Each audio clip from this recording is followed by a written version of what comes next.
Look at Maui. Maui's even helping up. Check out what's behind you. What'd you do to our house? I'm gonna show you guys the most important. I think we're gonna go ahead and get this one. Let me show you what they got. Chisel. I can't believe I broke down. Hammer. Wow. Hana Hui A Maui. Aloha, my ohana. It is your boy, the Hawaiian fish keeper. Right, Zeus? All right, so check it out. What's it all about? Turn this party out. Always got to start off the videos with a little Beastie Boys. You know what I mean? So check it out. I still continue to get comments on a video that I made many moons ago. It was the underwater sand waterfall video. Let me show you some clips.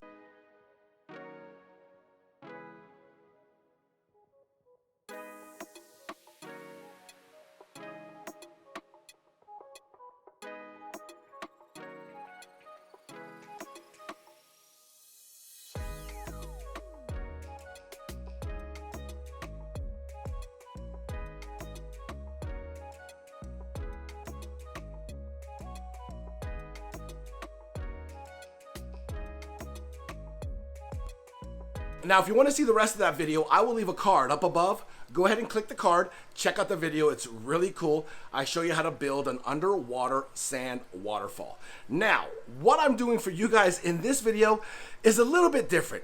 What I did for you guys is, check it out. Look what I did for you guys. Yeah, this is how much I love you guys. That is where the waterfall was, right here. If you look, it's completely broke down. All the lava rocks are over here. And the PVC piping, which shoots the sand out, I have it over here. We're gonna do a complete breakdown and I'm gonna go into detail on how I stacked these lava rocks. I can't believe I broke down the waterfall for you guys. I'm gonna restack it and I'm gonna show you my techniques, tips, tricks on how to make a successful underwater sand waterfall. Again, in order to have a successful underwater sand waterfall, you got to use the proper rock. I'm not going to sit here and say that lava rock is the best rock for the job, but in my opinion it is. I'm just saying. I've used Ceres stone. Ceres stone was really hard. If you wanted to crack pieces with a hammer and a chisel, it's tough. You know, it's a little bit more of a tougher, solid rock. Lava rock is easy to break if you need to break it. You can break it with a hammer and it's lightweight. So if it falls down in the aquarium, it's not going to crack your glass. You don't have to worry about that. And not only that though, it hosts a ton of beneficial bacteria for your aquarium. Being that I have a lot of lava rock in there, I'm not even worried about my beneficial bacteria. We need to get a couple more pieces of lava rock because I've been wanting to do that for a minute now. So I will see you over at our destination in a snap. Just like that, we are here at Petco. This is where I get all of my lava rock. It's just close to me and it's simple. Let me show you what they got. Okay, so where they sell their decor, they have a bunch of wood and they have their lava rock. So it's $5 a rock. Some may think that's really expensive, but you know what? When you're just gonna buy 2 or 3, it's not that bad. So I like to use the black lava rock right here. They usually have 2 separate colors. So let's go ahead, and they don't have a big selection of black. Ooh, I like this piece right here. Look at this one. This one already has like some white water deposits on it or something. I don't know what that is. Could be calcium. I don't know what it is, but this looks dope. I think we're gonna go ahead and get this one. It's super important. This is like the most important part when you're gonna build a underwater waterfall. We can actually stack this up in the corner to actually hide the PVC pipe. Let's go ahead and get this one. So that was a cool little quick stop here at Petco. Wanted to show you where I get my lava rocks and how important it is to pick and choose your rocks carefully. You gotta have a vision, right? So look for some rocks that are long. Look for some rocks that are very stout down at the bottom for a base rock. Let's get home and let's start designing our underwater sand waterfall in a snap. Okay, we are back home just like that. 2 snaps. 2 snaps up in a circle. And here's that one that had all the little white composites on it. Look at that. You can kind of see it. Some of it kind of washed out. So I'm not even really expecting this white to stand out at all because it'll probably be covered in sand anyway. So anyways, we got 2 pieces there, $5 each, 10 bucks. And then we also have the lava rock that's behind me that's stacked right here as well. I'm gonna show you guys the most important rock. It's the one I call the base, all right? This is gonna set the tone. This is gonna make your ravine so the sand can go under that rock and be recycled up the PVC pipe. A lot of you guys are asking me all the time, hey, how do you get that sand to recycle? How does it do it? How does it do it? I'm gonna show you right now. Check it out. So you can see my albino bruschetta. They're probably freaking out a little bit like, what'd you do to our house? What'd you do to our house? This is PVC pipe. This is what actually spits the sand up. If you look here at the bottom, you see that? That is an air stone. It sucks the sand up and the sand comes out of this 90-degree elbow. Now you can see the build in that video like I said, so I'm just gonna set this on the side just to keep it out of the way. That is my base rock. These are all the rocks that I had stacked on the side. This was my top stone, and I'll show you why I use this as my top stone. So let me go ahead and take this bottom rock off, and I'm gonna show you guys what's underneath it. But before I do, let me show you the back side of this rock. So this is what it looks like behind. This right here is some landscaping edging, and you'll know the reason why I use this if you watch that video too. This is what helps keep all this white sand in this area so it doesn't mix with the black gravel that I have on that side. So let's go ahead and remove this rock, and you can see I have some kind of like smoother pebble stone underneath it. That is what props the stone up. So let me go ahead and move this. I'm gonna set this right here on the side, right in the middle of it actually. And I'm gonna show you these two stones that I have. This one here, pretty big, and this one here, which fell over. Okay, so I kicked up a lot of sand, so it's a little bit foggy. See these bigger river stones that I'm using here? This is what I'm going to use to prop the rock up, meaning the base rock, which is, you probably can't see it because of the mist, but this is it right here. And then it's going to lean up against the corner like that, okay? So this is our base rock. This is what we're gonna use. So you see that gap under it? That's how the sand falls down underneath. So if you're wondering, you have to have a gap under your base rock, okay? Now this rock here, we can actually move in a little closer here to this rock just to give it some stability. So now we got this base rock here propped up by the two smaller pebble stones right there, forming a little tunnel. You see that little tunnel? And then what I'm going to do now is I'm going to add the PVC pipe. Okay, so let's go ahead and grab our PVC pipe with our airline hose and our air stone. And we are gonna set this right down in the corner. Okay, see how there's room for it? And we're gonna just plop it right down there in the sand. So I like to leave a little room here. You see this little wiggle space right here? I like to leave a little room. That's why it's important that you find a really good base rock. It's touching here on the glass and over there on the glass. So it's really important you have this wiggle room. That way you can wiggle it out if you need to service it, or just easier to take out. You know, if you need to take it out, you can slide it back in, you can angle it, you can dig it in the sand if you need to. Now we're gonna start building our rocks around it, all the way up to the top here, okay? This is where it's really important. Okay, so I know I talked about it, but let me actually show you what I mean. Chisel, lava rock, hammer. Stop. Hammer time. Okay, you can do it a couple different ways. You can actually, if you want this piece kind of chiseled off, you can kind of, you know, wedge the chisel in there, take your hammer, hit the top of it, or you can just go old school and just go whammo and just see where the chips lie, you know what I mean? So that's what I use if I need to break off a little smaller piece to fit it in a hole or something to cover up the PVC pipe. Sorry, it's a little cloudy, but that is the ultimate goal. The ultimate goal is to cover up the PVC pipe so nobody sees it. But you also got to leave a gap right at the top there for the sand to come out through a hole from the lava rock. So that's the trick. It's kind of an art form. You got to take your time, be patient, and build up this mound. I'm going to go ahead and grab this rock right here. This is kind of my big rock that I had on the side. It's real beefy. I want to find a nice point to where it's flush against the glass, but also giving me some height, but I don't want it to tilt like that. You see how it tilts? I want it to where it is leaning towards the tank. So this might not even be the right rock to put here.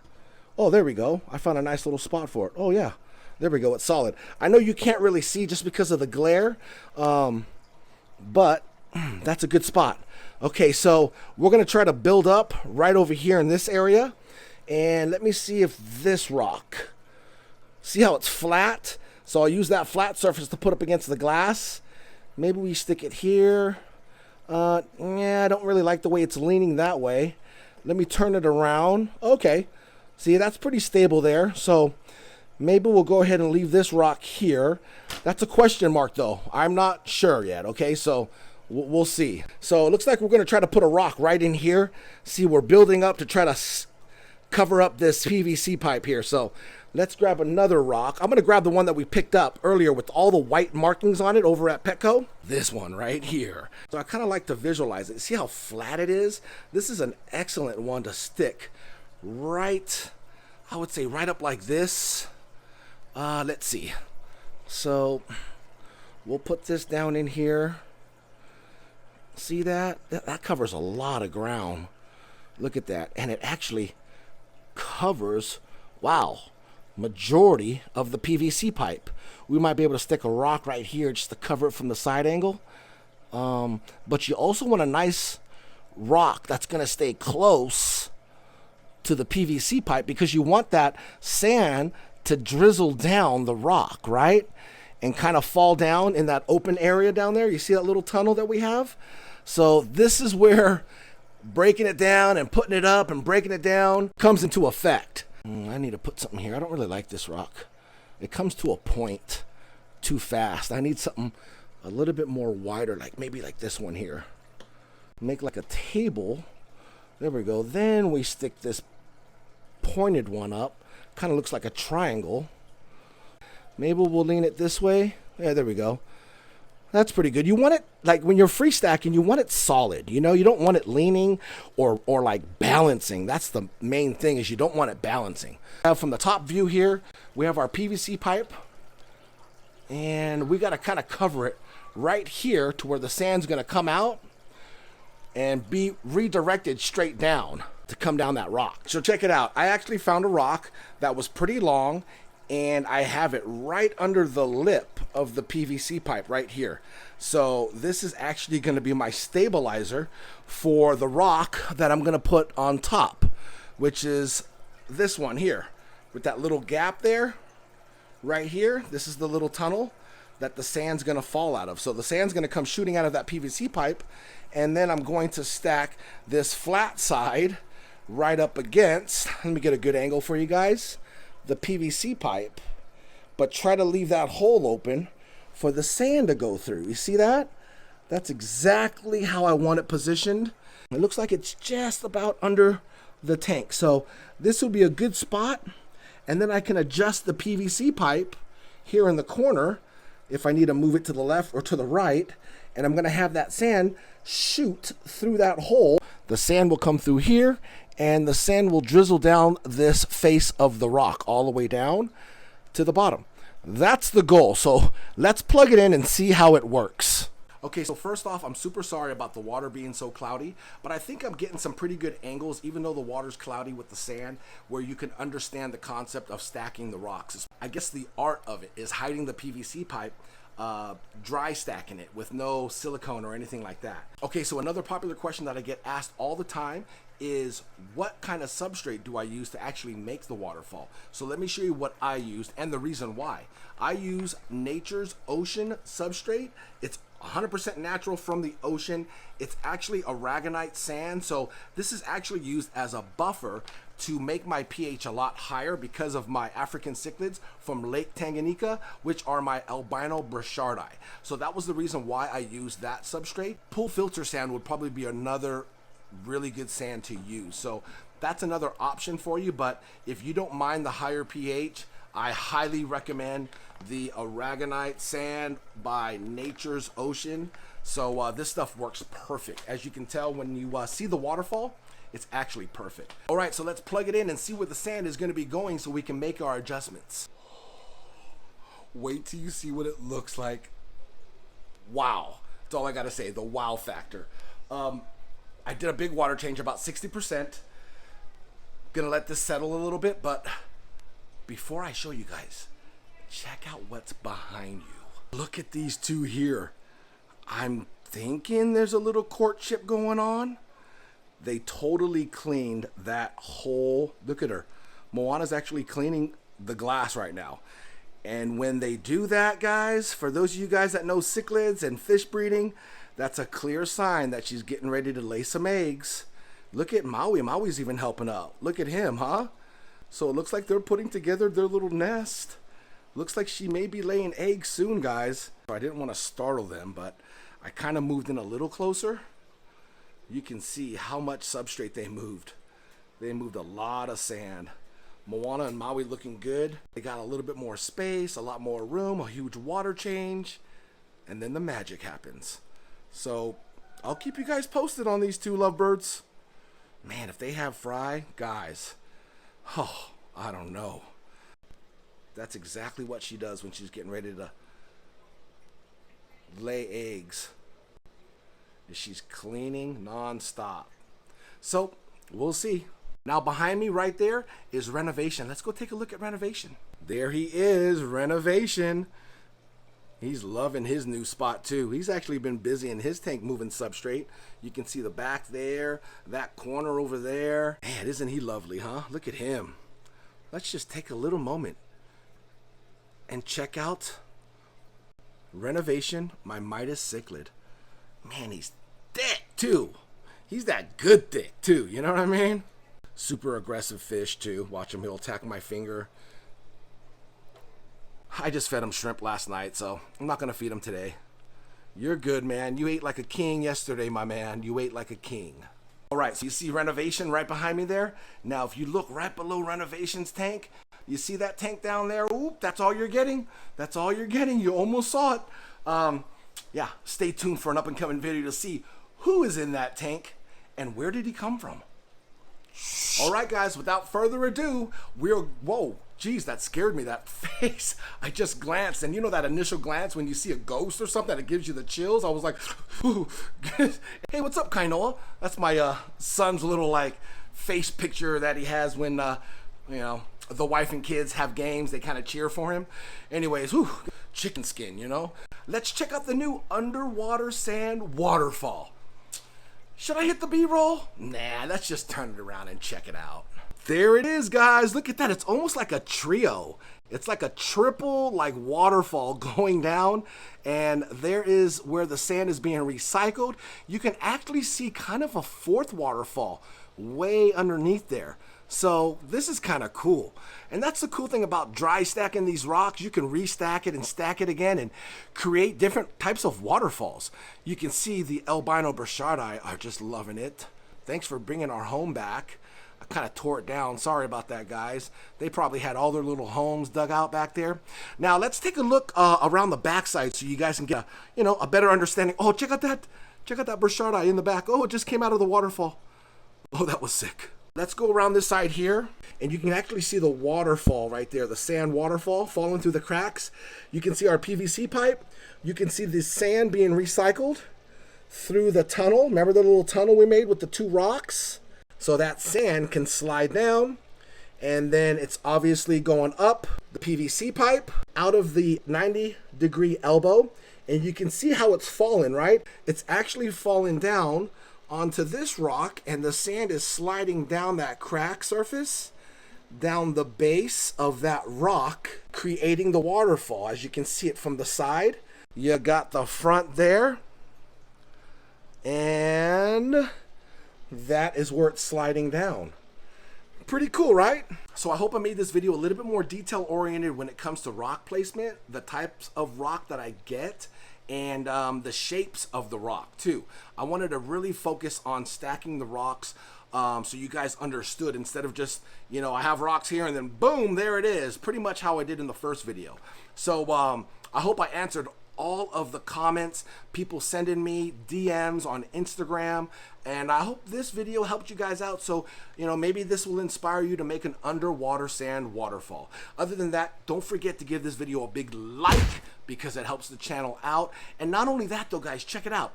We are slowly approaching, well, I shouldn't say slowly, but we're coming up to 10,000 subscribers. Man, I can't believe it, 10K. So what I plan on doing is going live on YouTube. That's right, we're gonna do a live stream, sort of like a 10K subscriber appreciation day. That's what we're gonna do. I'm gonna be giving away 10 prizes, yeah, for 10K, 10 prizes, 10K. You guys show me so much love, I gotta show it right back to you guys. That's that aloha spirit, right? And they're not gonna be cheesy like prizes. I'm gonna have like some legit prizes for you guys.